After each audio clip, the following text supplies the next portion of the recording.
Bir defa Türkiye'deki siyasiler bir şey konuşacakları zaman çok dikkat etmeleri gerekir. Örneğin Salahattin Bey'in kalkıp o şekilde insanları, toplumu sokaklara dökmesi ve sokaklara döküldüğü zaman bu insanlar otoriteyi tanımayıp birçok şeylere de tahribat verdiler. Ve böyle olacağını da kendisi daha sonraki basın açıklamasında bilmediğini ve kendisinin de şok olduğunu açıklamıştı zaten. Şimdi Kobani dedikleri yer Suriye'nin içerisinde olan bir yer. Yani Türkiye sınırlarının dışarısında bir yer. Şimdi ben şuna şaşıyorum.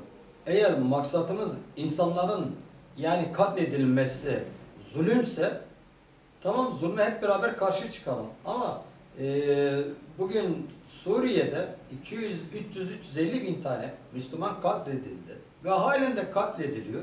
Niye, niçin, bunun için diğer Müslümanlar sokaklara dökülüp de bu tür tepkileri koymuyor? Yani Kobani bahanesiyle yapılan hareket aslında PKK'nın ve Türkiye üzerindeki kendi projelerini gerçekleştiriyor. Daha önce de bunu denediler. Yani alan hakimiyeti şeklinde. Zaman zaman bunu deneyecekler. Yani Türkiye'de de bir barış süreci var. Yani biz barış sürecini gerçekten destekliyoruz.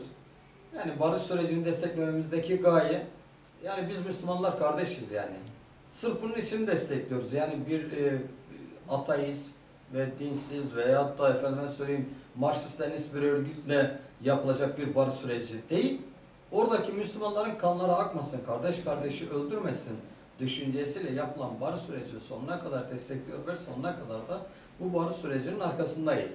Ama biz bu barış sürecinin arkasında dururken birilerinin ülkemiz üzerinde oyun oynamasına da müsaade etmeyiz. Örneğin Kurban Bayramı'nda bunu gördük.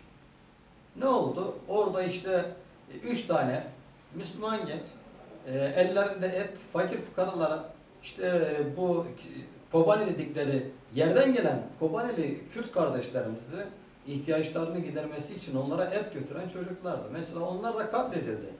O zaman siz ne yapmaya çalışıyorsunuz? Eğer bu dağda Kürtlerin varlığını, Kürtlerin efendime söyleyeyim çıkarları, menfaatları doğrultusunda yapılan bir hareketse burada böyle bir şey yok. Tümüyle tam tersine bir Kürtlerin katliamı var yani. Kürt Kürt'ü katletmiş oluyor. Yani burada biz şuna üzülüyoruz. Yani o kardeşlerimizin katledilme sebeplerini Müslüman oldukları içindir. Elhamdülillah o kardeşlerimiz cennete gitmiştir. Onlar cenneti kazanmışlardır. Allah şehadetlerini kabul etsin diyorum.